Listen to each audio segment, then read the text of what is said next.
Donc, bienvenue à tous pour cette séance de conférence sur la transition énergétique. Donc, c'est avec plaisir que j'anime aujourd'hui la conférence avec Laure Maréchal, que je laisserai se présenter plus tard. Moi, pour ma part, je suis étudiante, assez sensibilisée sur ces enjeux-là. Et du coup, là, ici, on va parler d'efficacité énergétique, en fait, d'audit énergétique et de comment, finalement, on mesure et on quantifie en fait la consommation énergétique des bâtiments. Donc c'est un sujet qui est très en vogue, c'est assez transverse comme domaine, en fait, ça fait vraiment intervenir différents corps de métier, à la fois dans le technique, dans le juridique, dans la gestion, dans les bureaux d'études. Donc voilà. N'hésitez pas à intervenir, à poser toutes vos questions de manière spontanée par le chat, parce que c'est à ça que la conférence sert. Et on aura un tout petit temps d'échange à la fin, si jamais vous avez des questions plus spécifiques, plus techniques. Voilà, toutes les questions sont bonnes à prendre, donc n'hésitez pas. Et du coup, je vais laisser Laure se présenter. Bonjour à tous, Laure Maréchal. Alors, je ne vais pas activer la caméra car, comme vous allez rapidement le comprendre, j'ai de très gros problèmes de connexion. Vous aurez d'ailleurs probablement ce message avec plusieurs secondes de décalage, ce qui risque de rendre un petit peu plus compliqué la conférence d'aujourd'hui. Je suis désolée par avance. Moi, je sors de l'ENSECUB, une école du groupe INP à Grenoble, où j'ai pu étudier, en sortant de classe préparatoire, les énergies renouvelables, en particulier tout ce qui est énergie de combustion, hydraulique et une spécialisation en énergie nucléaire. À l'issue de cette école, j'ai rejoint le bureau d'études Suez Consulting, qui fait partie du groupe Suez, dans lequel j'ai pu intégrer l'équipe de la direction conseil et stratégie, une équipe qui est vraiment spécialisée dans les questions de transition environnementale et d'économie circulaire. Donc Suez, pour ceux qui ne connaissent pas, c'est un des grands groupes de l'environnement qui travaille en principal sur les solutions innovantes de la gestion de l'eau, de la valorisation des déchets, de la dépollution des sols, etc.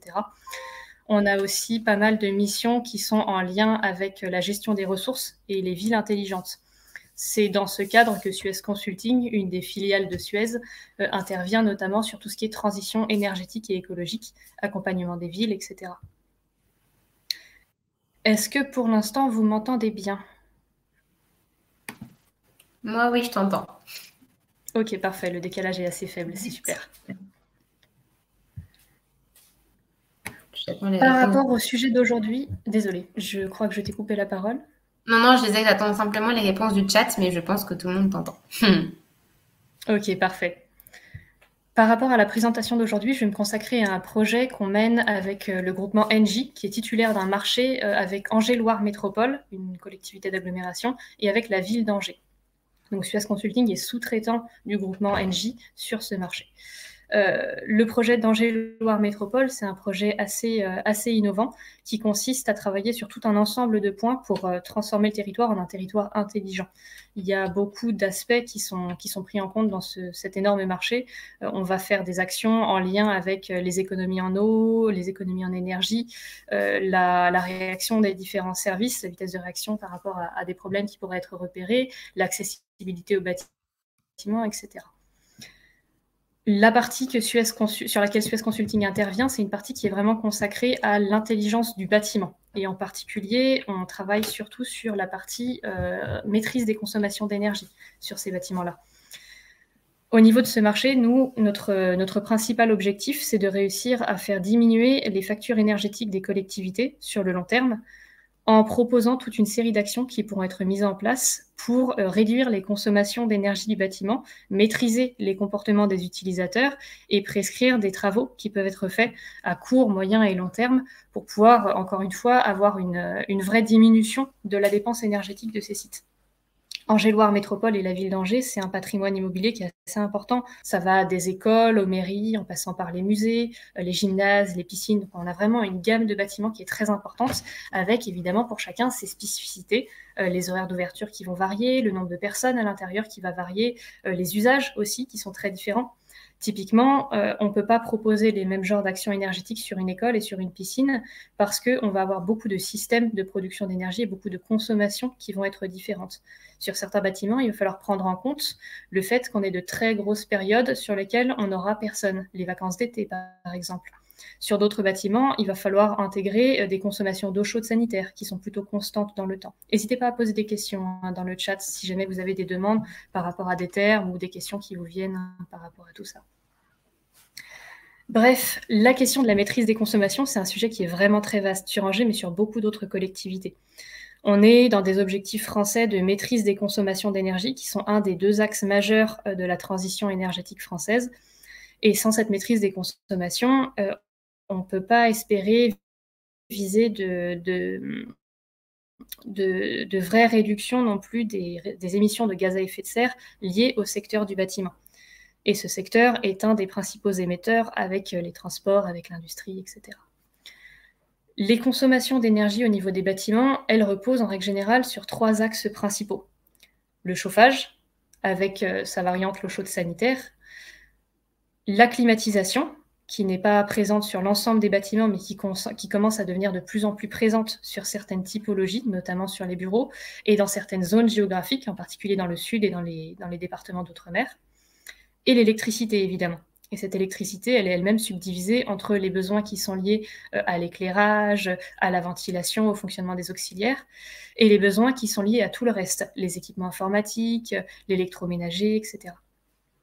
Donc quand on propose des actions de maîtrise des consommations, il faut déjà qu'on soit capable d'identifier quelles sont les consommations qui sont relatives à chacun de ces secteurs. Sur Angers-Loire Métropole, donc la première partie de notre étude, elle consiste à mieux connaître le patrimoine. Pour ça, on effectue une série d'audits, à peu près une centaine d'audits énergétiques, sur certains des bâtiments les plus consommateurs ou les plus représentatifs du patrimoine. Ces audits, ils vont nous permettre d'aller sur place et d'identifier, en voyant directement les équipements, quelles sont certaines des actions qu'on peut mettre en place par rapport à l'isolation des canalisations, au remplacement des éclairages, au pilotage des consignes de température qu'on peut aussi avoir à l'intérieur des sites.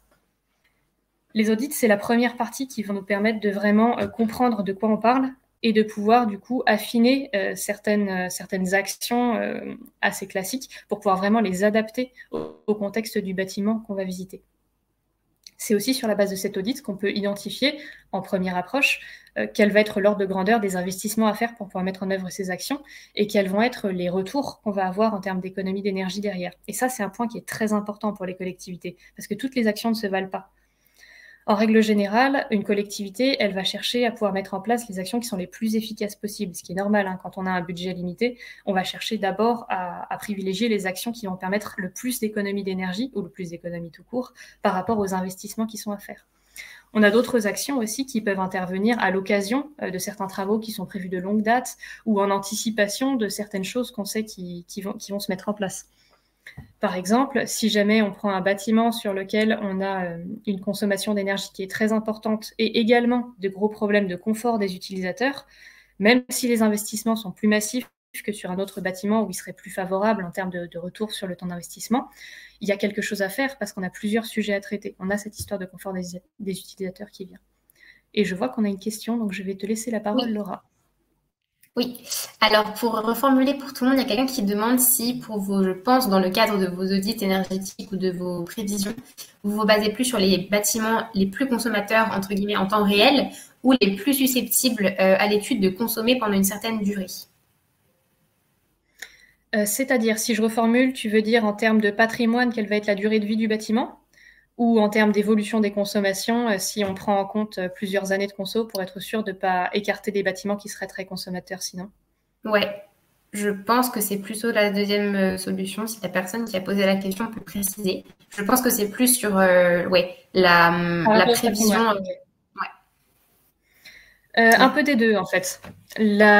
La principale action qu'on fait pour l'instant, c'est se référer par rapport à des années de référence sur les consommations. Donc, nous, on travaille sur 3 années de référence qui vont nous permettre déjà d'identifier les bâtiments qui ont tendance à consommer beaucoup. C'est important de pouvoir cibler plusieurs années de référence parce que tu peux très bien avoir des travaux sur un bâtiment qui vont faire que cette année-là, tu as très peu de consommation ou des variations par rapport à la fréquentation. Là, c'est particulièrement vrai en ce moment. Si on avait considéré qu'une seule année de référence, ça aurait été l'année 2019. Et l'année 2019, ça veut dire une période de chauffe 2019-2020, entre le début de l'automne 2019 et la fin de l'hiver 2020. Ce qui veut dire que sur début 2020, avec la fréquentation plus basse suite à la situation sanitaire, on aurait eu des données complètement faussées. Mais si ta question porte plutôt par rapport au patrimoine, oui et non. On a certains bâtiments, effectivement, sur lesquels on sait d'entrée de jeu que c'est des bâtiments qui sont amenés à durer sur le long terme. Et effectivement, les actions qu'on va préconiser là-dessus, notamment les actions sur le long terme, celles qui vont être rentables uniquement au bout d'un long intervalle de temps, c'est des actions qu'on va plutôt axer sur ces bâtiments-ci. Mais le patrimoine immobilier de la ville, il faut qu'il évolue quoi qu'il arrive, également sur les bâtiments qui ne sont pas forcément amenés à persister pendant plusieurs dizaines d'années, mais qui vont quand même rester en activité pendant 5, 10, 15 ans. Ces bâtiments-là, il ne faut pas les écarter non plus puisqu'ils participent à la consommation d'énergie. Mais au niveau des actions qu'on va préconiser, je vais venir un petit peu plus tard, on identifie ces durées au cours de laquelle l'action, elle ne va pas encore être rentable en termes d'énergie ou en termes d'investissement. Et donc, le choix sera fait par la suite de déployer ou pas ces solutions. Nous, on est vraiment là pour faire des préconisations. De toute façon, le choix revient à la collectivité, in fine. J'espère avoir répondu à ta question. Parfait. Donc, comme promis, je vais aborder la seconde phase de l'étude. Une fois qu'on a fait ces audits qui nous ont permis d'identifier des premières actions à faire, on va pouvoir les compléter avec une meilleure connaissance sur le comportement des utilisateurs. Sur Angers-Loire Métropole, cette phase, elle se fait via des étapes de concertation, des envois de questionnaires et des ateliers avec les services techniques de la métropole et avec certains des utilisateurs, notamment tout ce qui est gardien au niveau des écoles, par exemple, qui ont une bonne connaissance du bâtiment, qui le fréquentent au quotidien et donc qui vont être capables de faire remonter des informations qu'on ne peut pas détecter lors d'un audit. Par exemple, s'il y a une tendance des usagers à laisser les fenêtres ouvertes, c'est une source de perte d'énergie. Et donc, il faut pouvoir trouver la cause de ce comportement pour pouvoir espérer y remédier. Il ne s'agit pas de lister les mauvais comportements, entre guillemets, et de mettre des notes aux professeurs qui laissent les fenêtres ouvertes. Il faut trouver la cause. S'il y a un problème d'utilisateur, par exemple, si les fenêtres restent ouvertes, c'est peut-être parce qu'il y a un problème de confort au niveau du bâtiment. Donc la première chose à faire, ça va être de regarder les températures de consigne et les températures réelles dans les salles de classe, vérifier si le bâtiment n'a pas besoin qu'on le protège des apports au niveau du soleil, vérifier si la chaufferie fonctionne bien comme elle se doit, sans écart. Une fois qu'on a commencé à remédier à ces points-ci, on peut préconiser aussi des actions liées à la sensibilisation des occupants. C'est quelque chose qui se fait énormément en ce moment. D'ailleurs, Angers-Loire Métropole s'est engagée sur la formation de certaines écoles par rapport à des actions, par exemple Poitiers à l'école. Une fois qu'on a cette sensibilisation qui est maîtrisée et qu'on a pointé les actions en lien avec le bâtiment en tant que tel, on va pouvoir intégrer l'ensemble de ces préconisations et évaluer quelles sont celles qui doivent être mises en place de façon prioritaire, quelles sont celles qui peuvent être mises en place dans un second temps, et quelles sont celles qu'on ne peut pas mettre en place parce qu'elles sont impossibles, parce qu'elles sont non rentables pour la collectivité et que la collectivité ne peut vraiment pas se les permettre, ou parce qu'elles sont incompatibles avec d'autres priorités. Typiquement, si jamais on a une action qui ne peut avoir un intérêt qu'au bout de 15 ou 20 ans et que le bâtiment a vocation à être intégralement reconstruit dans 10 ans, soit on va reporter complètement cette action et on va simplement être une préconisation sur la mise en place de l'aide dès la construction du nouveau bâtiment, soit on va purement et simplement l'écarter des solutions qui vont être conservées. Elle ne sera pas pertinente dans ce cas. Ce qui m'amène à la troisième phase de l'étude sur Angers. Une fois qu'on a fait ce travail d'identification des différentes actions qui peuvent être mises en place, qu'on a vu quel allait être leur intérêt, quelles allaient être les économies qu'elles allaient permettre de générer en termes d'énergie et évidemment en termes aussi de budget, puisque les deux sont liés pour une collectivité la plupart du temps, on va pouvoir classer ces actions dans le temps et faire un vrai plan d'action. C'est-à-dire que la collectivité va pouvoir avoir à la fin une idée de quelles sont les actions à déployer à quel moment. C'est assez important pour une collectivité de pouvoir avoir cette visualisation dans le temps, puisque la plupart du temps, les travaux sont prévus assez longtemps en avance, contrairement au secteur industriel, par exemple, qui réagit beaucoup plus vite sur ce genre de sujet. Une collectivité, elle a besoin de pouvoir voir dans la durée quelles sont les actions qui vont être mises en place. Ça permet aussi de coordonner parfois certaines choses. Typiquement, si jamais on propose un relamping, c'est-à-dire un remplacement de l'éclairage au niveau d'une école, et qu'on retrouve cette même action sur 5 ou 6 autres écoles, ça peut être l'occasion de faire une grosse action de remplacement des lampes sur l'ensemble de ces bâtiments. Comme on a un chantier qui va pouvoir être fait dans la foulée, on va avoir quelque chose qui va être suivi de façon beaucoup plus efficace. Et on va aussi avoir derrière peut-être des travaux qui vont être plus intéressants pour la collectivité, puisqu'elle va pouvoir mobiliser une seule équipe dans la foulée. Est-ce que vous avez des questions déjà par rapport à cette première partie ? Donc, n'hésitez pas surtout à intervenir dans le chat. Dites-nous si... Ah, donc je crois qu'il y en a une nouvelle question.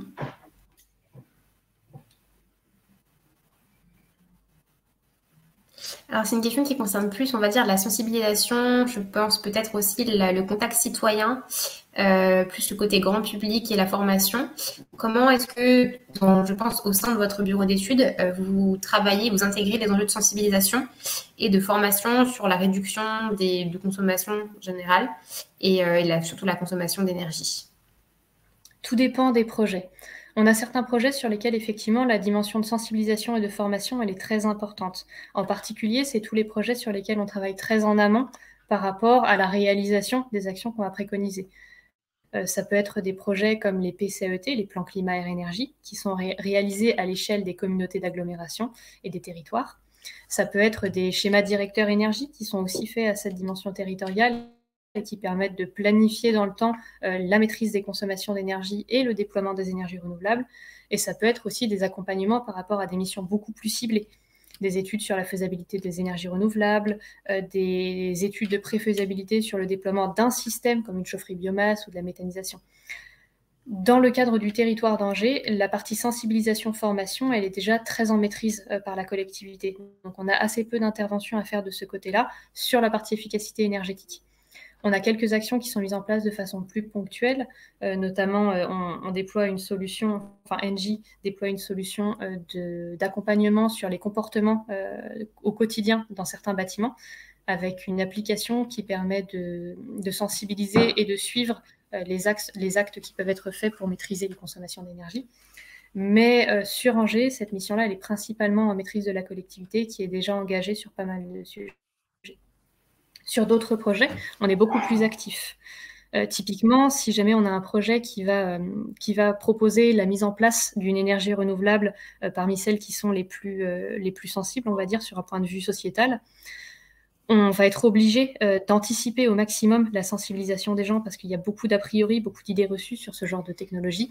Et souvent, si elles sont fondées sur des bases réelles, elles sont aussi disproportionnées, on va dire, par rapport aux problèmes. C'est important de bien identifier les problèmes et d'y apporter des solutions, mais il faut aussi derrière pouvoir communiquer auprès de la population, auprès des élus, auprès des services techniques, pour qu'eux soient capables de comprendre exactement de quoi on parle et de voir si les sujets qui les inquiètent ont bien été pris en compte. Ok, merci. Malo, j'aimerais bien que tu précises ta question, s'il te plaît. Ouais, non, en fait, je suis en contact avec lui et en fait, il s'est trompé de groupe. Il voulait poser la question sur le groupe de Aegis. Désolée. Pas de souci, alors. On a encore quelques minutes si vous voulez poser d'autres questions. Faites-vous plaisir, hein, le chat est fait pour ça. Au pire, si on n'a pas le temps de répondre, il y aura la cafétéria à la fin des 3 conférences. Tout à fait.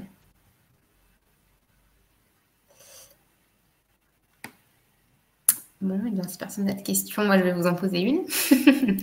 De manière générale, quand on est étudiant, là, il y a beaucoup d'intervenants et de spectateurs qui viennent d'écoles d'ingénieurs. Quelles sont, de manière générale, les difficultés que vous rencontrez, que ce soit en termes techniques, organisationnels ou même opérationnels dans votre métier, et notamment en bureau d'études, et comment vous les résolvez au quotidien? Sur une mission comme celle d'Angers, la principale difficulté qu'on va rencontrer, elle est plutôt organisationnelle. On est sur un projet qui met en œuvre énormément de métiers, énormément de compétences différentes.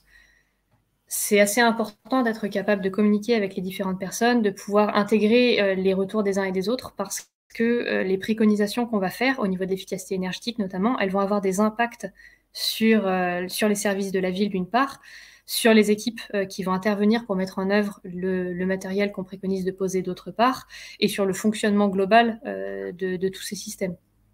Donc, c'est assez important d'être capable de planifier des échanges, de vraiment prendre en compte les retours des uns et des autres, et en particulier de savoir si une solution risque de poser des complications, ou si jamais il y a certains points à intégrer le plus en amont possible, d'être capable de le faire pour anticiper et pour atténuer tous ces problèmes avant qu'ils arrivent. D'une façon un petit peu plus générale, en bureau d'études, en règle générale, on est amené à travailler avec beaucoup de profils différents. La plupart du temps, sur des missions de conseil, on va avoir un référent technique au niveau des clients, donc qui ne sont pas nécessairement uniquement des acteurs publics. On a parfois des missions avec des acteurs privés. Et il faut qu'on soit capable d'adapter notre compréhension du contexte à ce contexte, justement. Une solution qu'on va préconiser sur une ville sera rarement complètement réplicable sur une autre. Il faut qu'on soit capable de prendre en compte le climat, le contexte socio-économique, les actions qui ont déjà été mises en œuvre, les orientations politiques. Bref, il y a tout un environnement, j'ai envie de dire, qu'il faut pouvoir prendre en compte quand on réalise une étude de ce type. Sur Angers-Loire Métropole, il s'agit principalement de bâtiments publics. Oui, c'est les bâtiments qui sont gérés par la collectivité. Ok. Désolée pour l'interruption. J'espère que vous avez eu la fin de la réponse. Si oui, je crois qu'il nous reste encore quelques minutes. Je crois qu'on a fait le tour. Je crois qu'on doit arrêter à cette heure-là, non ?